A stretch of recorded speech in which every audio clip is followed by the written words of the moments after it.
My very first day actually in Ireland, I went to Centra to buy some cleaning products because the apartment needed a good scrub. And I remember the guy at the cashier said, "Hi, how are you?" And I just looked at him thinking, does this guy know me? Because that's the attitudes that you have in London.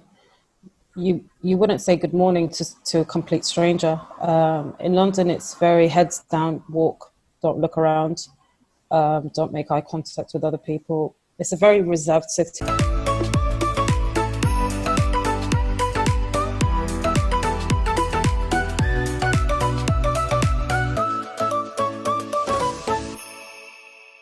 My name is Yasmin. I'm from the UK, born and bred. My parents are originally from Egypt. I came to Ireland in July 2016. I have lived in Saudi Arabia when I was 20 years old. I turned 20 on the aeroplane actually when I was landing into Saudi Arabia. And but not for long. I lived there for about 6 months, and I also lived in Cairo in 2011 for 6 months, and Ireland for 4 years, and the UK my whole life.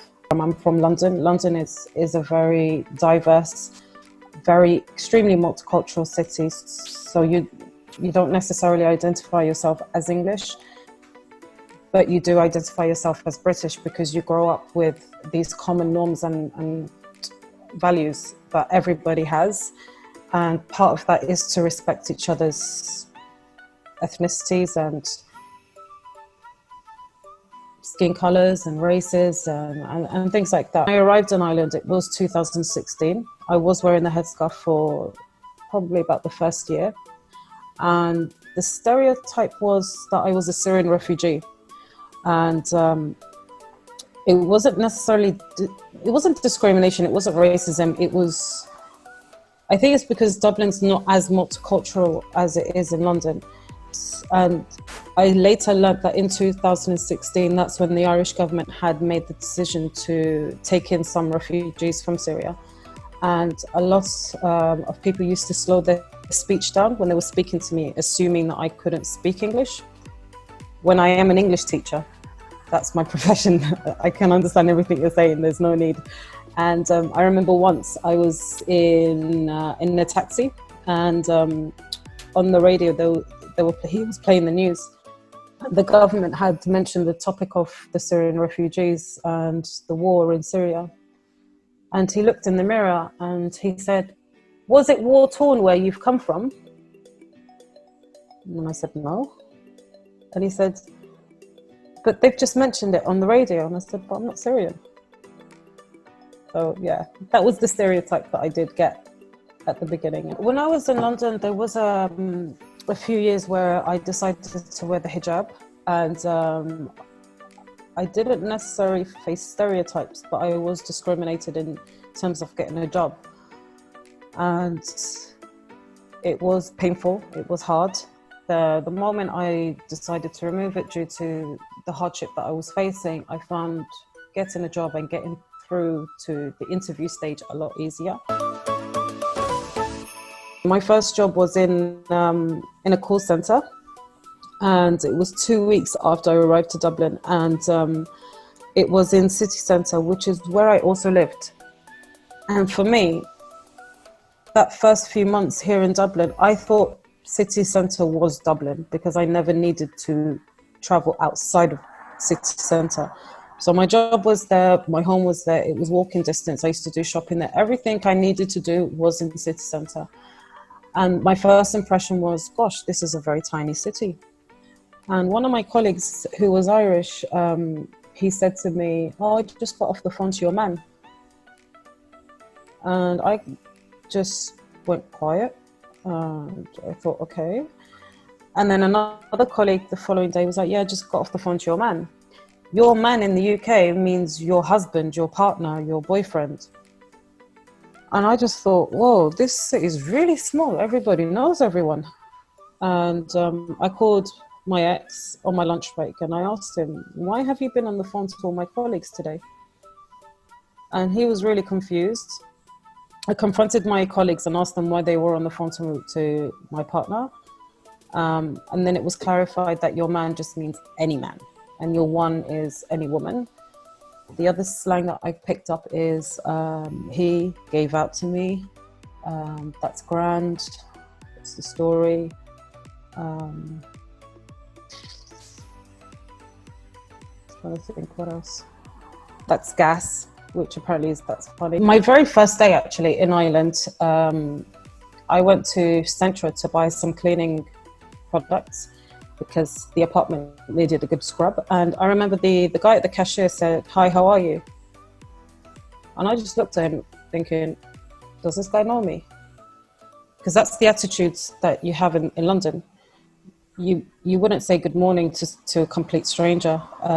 In London, it's very heads down, walk, don't look around, don't make eye contact with other people. It's a very reserved city, whereas here, the attitude of the people, friendliness is the norm. Greeting strangers, greeting people that you just walk by, especially in your neighborhood, is normal. So that was the first thing that stood out to me. Also, the accent is different, although English is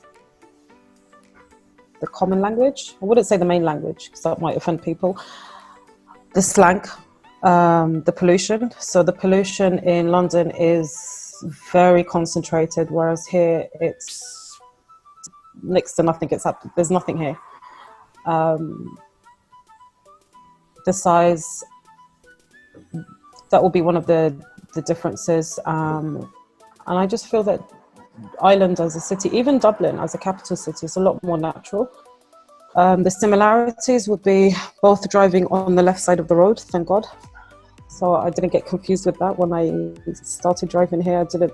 Whereas when I drove in Egypt, they would drive on the right-hand side and the steering wheel would be on the left. So there was a lot of confusion in the first few days, but the rules of the road are generally similar. I miss the food, even though there isn't traditional British food, but I'm a Muslim and I have specific dietary requirements, where I can only eat halal meat. In London, that was very accessible for me. On every street, there was somewhere that was selling halal meat, so I could go in and get a takeaway easily, or go in and sit somewhere, including Nando's, including KFC. They would have a halal version. Whereas in Ireland, if I want to do shopping from one particular place, I would then have to travel quite a distance to have a meal. It's either that or come home and cook, which will take me an hour or two. So yeah, that's what I miss about London. And sometimes the vibe, because it's very highly populated and there's lots of things happening at the same time. As much as I miss that, as much as I don't miss that, because I became a mum in Ireland.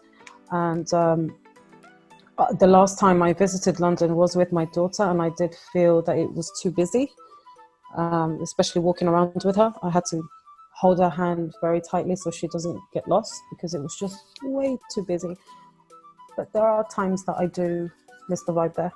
I think it's the attitude of people and the atmosphere and the friendliness is what's kept me here this long. And I hope to continue living here. When I did go back to London, I did feel out of place, because small things like saying thank you to the bus driver when you're coming off the bus. I remember I did the same when I went to visit London, because I became so used to saying thank you. And a girl on the bus said, "Why are you thanking him for doing his job?" I totally forgot that that's the attitude that people have in London. So I did feel out of place. I felt not necessarily that I was Irish, but I became accustomed to life here. It's very chilled, it's very relaxed, it's very friendly. You don't feel scared to start a conversation with a complete stranger. There's only one thing I really don't like, and that's the pedestrian lights. It takes donkey's years for that green man to appear. You can get through your life story by the time the green man appears, and especially when it's raining, it doesn't help. And if you're on a carriageway where there is one set of lights you have to cross, and then you have to stand in the middle to get to the other side. Yeah, I dislike that. I haven't really dated in Ireland. Reason being a Muslim, guys tend to want to take me out for a drink, and that's not something I do. And I can't really date an Egyptian guy because then we just clash. So I tend to just sit at home. In London, it wasn't the same. In Ireland, I think it's because it's not as multicultural as London, so therefore the opportunity to date somebody who can understand that I don't drink is very slim. No, yeah. Well, It is quite a diverse city, but not very diverse, because I do get a lot of questions about where I'm from. I even get questions like, "What is a Muslim? Are you the same as Lisa Smith?" And I'm like, no. Sometimes. So I think, but I don't necessarily feel that people here are racist. I just think they just don't know. They genuinely don't know what this other ethnicity is because of perhaps lack of exposure. But I do feel that in Ireland, they're very receptive to other nationalities. They're eager to know these different nationalities. In general, I find Irish people to be very open-minded and wanting to know.